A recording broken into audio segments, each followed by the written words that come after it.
Thanks, everybody, for logging on to 12news.com and the 12 News app. Here we are with what we saw on HBO's Soft Knocks with the Arizona Cardinals, the show that is over with a month to go left in the regular season, a little more than a month to go. Guys, real quick, I was just going to start with this. I was really disappointed in tonight's episode. I don't think it told the full story about what happened. I thought it showed the Cardinals were in that game more than they really were. Didn't address stuff with Eno at the beginning. The Sean Kugler stuff was briefly mentioned, not a whole lot. It is definitely not any sort of in-depth show that we thought it was going to be. Those are my initial thoughts.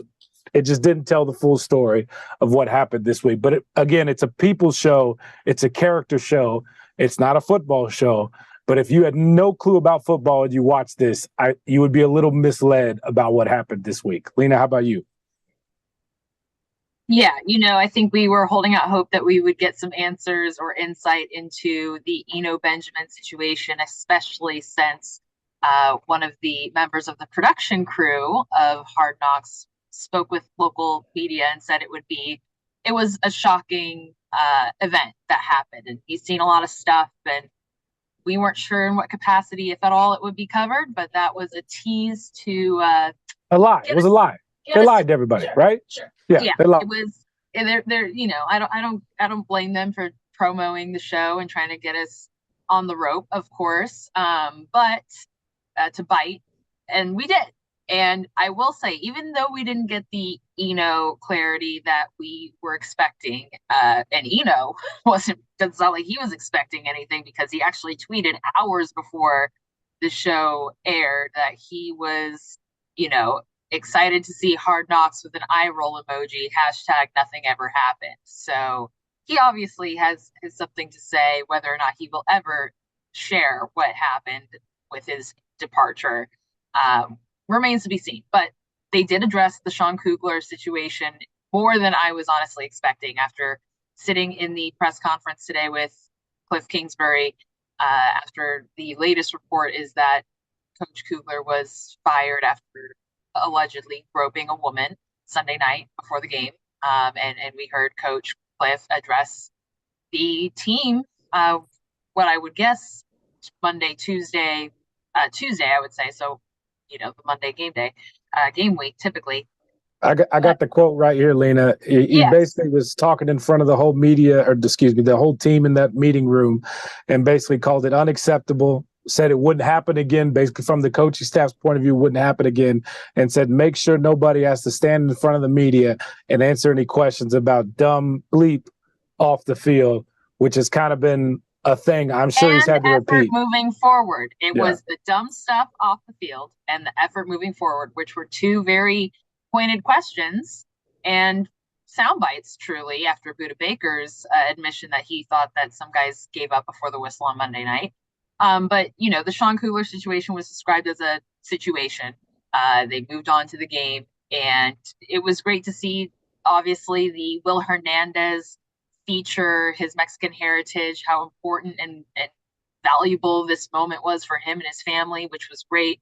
That was the saving grace of this episode. Again, the personalities, the stories, the humanization of these players, because at the end of the day, this team and the franchise is in turmoil. And I don't know if you would have gotten that from this episode, given how the game was obviously the focus. And even still, we did not see or feel like it was a curb stomping like it felt like it was on Monday night. Steven, what do you think?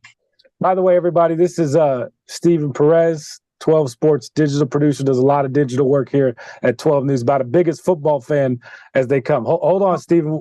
Before we get to you, let's let our executive producer in real quick. We're doing stuff on the fly here. Let's see if this works. No editing. We're just going to roll with it. Anybody can join the conversation. Jeff, turn on your video. Jeff, we're already recording. So before we get to you, let Steven talk for a second. Jeff Schneider, our executive producer here of 12 Sports. Steven, go ahead. What did you think of the episode? Yeah, I was a little disappointed in the lack of stuff. I was hoping that we would get it, just because mainly, the big attraction is Cardinals fans, obviously. And he's not just a former Cardinal, obviously, but he was also a former Sun Devil. So I was hoping to kind of get that storyline, or at least some mention. Yeah. but and I kind of agree with Lena in the fact that I feel like they portrayed that game on Monday night as like the Cardinals were like a lot more in that game than they were, because they weren't. Like it was a pretty bad. It was tough to watch because it was watching Monday night all over again. It was like a waste of 3 Um, hours. We can't get those 3 hours back, Steven. yeah, Oh, it's and like we we're should. Kim, you were at the game.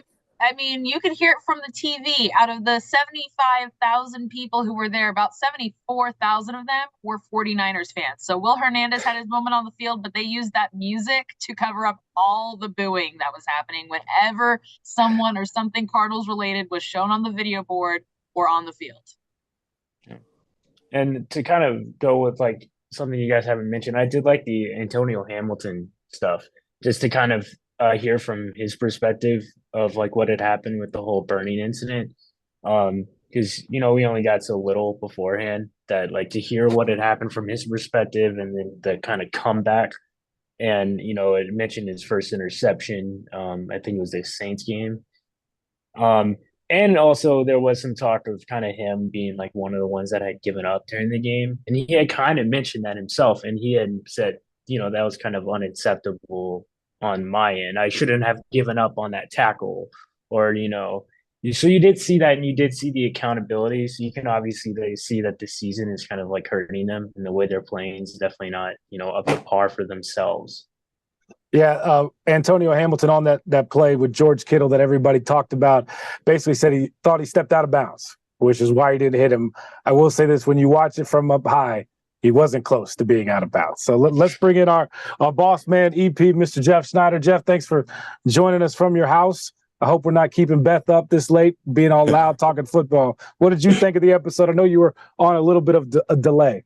Yeah, we had some company over. I will say that the sports Christmas party will feature grasshoppers. I will say that we're all going to be eating some grasshoppers. I Great. thought that, like Steven just said, and I'm sure you guys have touched upon already, I was very disappointed that the Benjamin stuff was not addressed at all. I mean, we had been given information that it was shocking, that it was going to be this big reveal, and it wasn't even a mention. So that was a little disappointing. I thought the Will Hernandez stuff was great. Just the whole thing with his family in Mexico, the access that we would have loved to have had out there with him. So I really enjoyed that. The Antonio Hamilton, we've done that story with Antonio Hamilton, but to actually see him in the kitchen where it actually happened, and to see the pot that was on the stove, and then to see the remnants of it on the wall, I thought that was Jeff, that was crazy. When they showed the yeah, wall, it was still yeah. there. I thought that was really compelling. And the one bit of foreshadowing after the guest cameo appearance by Luke Liddon on it was Cliff in that meeting basically said to these guys, don't answer questions anymore about effort, which would allude to the question that you asked to Buda Baker on Monday night after the game, where whether he felt that guys gave up, were trying out there, and he said no. And what is telling about that as well is, while he was contemplating what else to say after he said no, the side door opens to the locker room, and in walks a very smiling Kyler Murray and a equally smiling DeAndre Hopkins, who obviously were having a conversation. You had mentioned that you had kind of caught them backstage, so to speak, having a private conversation. So, talking about the future. And what is the future? This club is in complete disarray right now. That performance on Monday night was an embarrassment. It was horrible.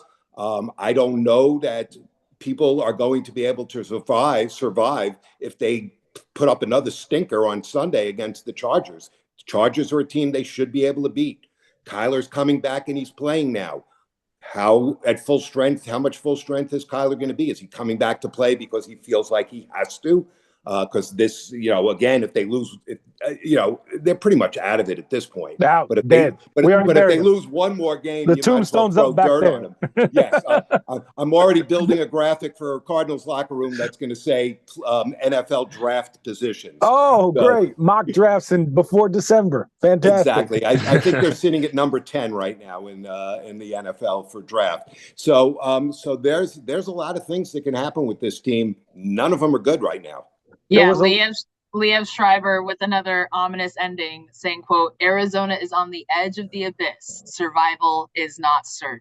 And if Ray Donovan, the fixer, can't fix this team, nobody can. There were a lot of things this week, especially off the top. Kind of football irony, and I just can't wait for them to be addressed next week. So they started with a bunch of meeting shots and guys bragging about effort from the Rams game and like, look at everybody roll. And then we all know what happened this week. They also started bragging about Antonio Hamilton. He's got a great story too as well, undrafted. We've kind of done it, gives back to a small town of 2,000 people. Last year helped a first grader with a heart transplant.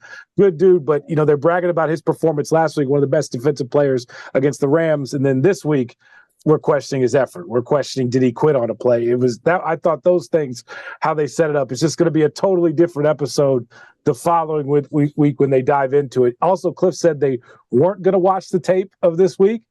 So do they even see some of these effort plays? Jeff, to your point, are they even going to mention effort the rest of this week? Because Cliff said they're not going to watch the film going into this following week against the Chargers. So interesting how football works some weeks, like where it's all praising the effort and everybody plays well. Then the following week, you just roll over like they did on Monday night.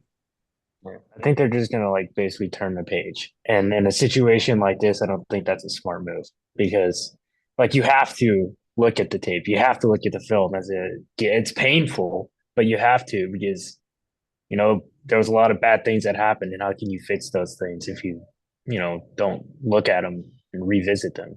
You talk about painful, Stephen, but, think about Colt McCoy, that one little sequence where they were showing him getting hit and then on the sideline. And Lena was crying in the office. I know. I mean, I guarantee you, Cliff does not go over to Kyler Murray in the middle of a game and have that kind of a conversation with Kyler Murray. He had it with Colt McCoy, and you really felt for Colt. I mean, he's been through a lot in his career. They documented that really well, the different teams that he's played for, how many years he's been in the league. He certainly had some small amount of success in the 2 years with the Cardinals when he's been forced into action. But that game on Monday night was just... my heart went out to him. It really did. But he's also working with one original starter on the O-line at this point, and that's Kelvin Beachum. And, that game plan, Lena, only works so far. We've seen it a dozen times. Like, you could put it on tape one week. Guess what? Teams are going to prepare for that the next week. Like, that quick strike offense, the Niners were ready for it. Completely ready for it. D'Amico Ryan's the defensive coordinator over there, was a mile ahead of Cliff Kingsbury all night. And that offensive line, who deservedly got a lot of praise after the Rams game, got their butt kicked the next week. And it just Colt was doing the same thing. He was still getting the ball out fast. The only difference was every time he let go of the football, somebody was in his face, on his face, sitting on his chest, sitting on his hand, stepping on his hand. It was rough. Yeah. And now they're sitting at 1-4 in the division. They're I think they're 3-7 in the conference, maybe, or 3-6 in the conference. There's a lot of problems. There's just too many, I think, to be able to turn anything around this season. And I really do. I hate to put somebody on the hot seat or in the chopping block, but I really do think that Kingsbury's in over his head on this team. And I just don't see it happening. Part of me believes, Jeff, that's why he gets first of all, I don't think Cliff's going anywhere. I think he's got job security. I think Steve Keim does too, for a number of reasons. But I just think there's been so much to happen with this team this year. You could look at that as an owner and say, okay, let's try again next year based off of the long list of off the field, on the field, you name it, they've kind of been through it. And right, wrong, excuse, however you want to paint it, they went through it. And so you could look at that and be like, well, maybe let's see if it doesn't happen next year when you have a staff that you're going to have to bring in some guys. Sean Cougar was a guy that Time hired, basically torched Cliff Kingsbury's blocking scheme when he got here and been say, hey, we have to block it this way, Cliff. We can't block it this way that you're bringing from college. So he's going to bring in some new guys, new running backs coach, and it'll be interesting to see what Cliff can do now that he's really going to have to put his stamp on this. If he's the coach moving forward, it's going to have to be a Cliff Kingsbury stamp from the offense, from the staff. Fully, it's going to be what he could do as a head coach now moving forward, and not just guys that Keim brought in. He's really going to have to say some things and do some things as a head coach if he sticks around. Cam, they're 4-7. If they finish 6-11, you don't think that that's going to change anything? I don't. I don't see Michael pulling that trigger. That's just my opinion. Like, you could debate right, wrong, good or bad. I just don't see it happening. I don't see it happening. I think he gets a pass. As weird as that is to say. Lena? Yeah, I think what was interesting, going back to the whole Eno point, we got another moment with Steve Keim addressing the coaches in the auditorium. And I almost wonder that cut it. Well, they led that into the Zach Ertz season-ending knee injury, but I wonder if the general just addressing of guys aren't here anymore, guys aren't with us, I wonder if that was a kind of tie-in to Eno's release. I wonder if that was the moment that we would have gotten, again, with Keim addressing the team. But from, again, going back to a previous interview with someone involved in the production of Hard Knocks, it sounds like all of the footage that they've gathered, Cliff and Keim seem very comfortable and they don't feel any pressure. We've heard Cliff say he doesn't feel any pressure. We've heard Kyler say he hopes Cliff doesn't feel the pressure, the heat. And, it will be interesting given the fact that there's the whole money involvement with the extension and everything, if the way that the season pans out might sway decisions moving forward with how this team can really come back from this disappointment of a season, top to bottom. Cam, I don't know if we've addressed this on one of these Zooms or not, but it's important to note that from everything we've been told by NFL Films people and the people I was just about to say this, with Hard Knocks, Cardinals are not telling them not to run this, not to show this, that, they have the right to show and put on the TV whatever they have and whatever they deem, important for the audience to see. So the omission of the Eno Benjamin stuff, whatever they may have had from it, we first heard it was shocking, and then we kind of heard they may not have had the actual discussion between Eno and the coach, but that had nothing to do with the Cardinals saying don't run this. And I think that that's important for everybody at home to know that the Cardinals don't have control of this. But Steven, it's not giving off that vibe, right? Like, that's not the vibe where this is, we're not seeing certain things, right? And it's just kind of interesting, isn't it? Because we live it. We're just not seeing it, right, Steven? Yeah, I was just about to actually mention, it's like, I wonder who made that decision to cut it or to not include it, so to speak. But it does feel like that. It does feel like this is probably the strangest thing that has happened, right? Because, it's not like, recently. Yeah, strangest recent news to happen. It's not like was playing terrible or anything, and like you could always use a guy like him. So to just randomly, what was it, like a Tuesday or Wednesday last week, just to be like, oh, we waived him, and that was really basically it. It's like, okay, no explanation or nothing.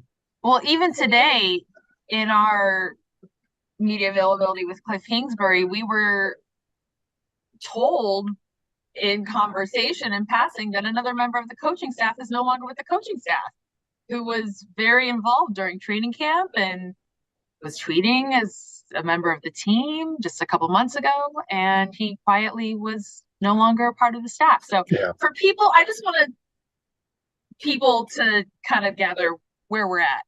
Okay, so obviously all the drama with Kyler Murray and the offseason, the scrubbing of the social media, that was kind of the least of their worries, but that was national headlines. They had a player die in a car crash not even 6 months ago. They have had 2 coaches now accused of assaulting women who are no longer with the team. They have had multiple injuries to players, key players, DeAndre Hopkins being suspended for drug policy violation. it's like a laundry list of issues from football JJ's to heart. non-football. And I think JJ's heart, right? JJ's heart having to be shocked into rhythm.